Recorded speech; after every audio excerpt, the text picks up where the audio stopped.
మేము ఖమ్మం సిపిని కూడా డిమాండ్ చేస్తూ ఉన్నాం.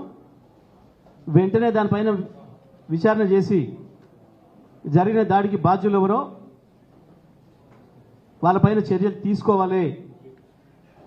దాంట్లో పోలీసుల పాత్ర కూడా ఎంత మేరకు ఉందో చూడాలి, విచారణ చేయాలి. మీరు కలిసి వచ్చిండ్రు, ఉదయం నుంచి తిరుగుతున్న మా వెంట ఒక్క పోలీసు వాళ్ళు లేరు.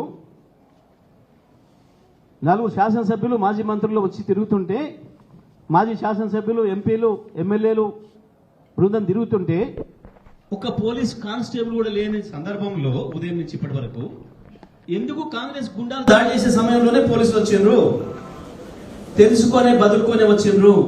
ప్రజల తిరుగుబాటుకు రౌడీలకు ఎక్కడ తన్నులు పడతాయన్న భయానికి ఆ రౌడీని కాపాడుకోవడం కొరకే పోలీసుల వెంట ఇచ్చి పంపించిండ్రు. కానీ నిజంగా ప్రజల తిరుగుబాటు మొదలైతే ఈ పోలీసులు కూడా మిమ్మల్ని కాపాడలేరు, మీ రౌడీలను కాపాడలేరు, గుర్తుపెట్టుకోండి.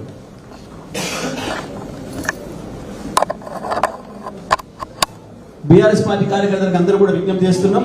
అసలైన తొలి వెలుగు. ఫాలో వాట్సాప్ @తొలి వెలుగు అఫీషియల్.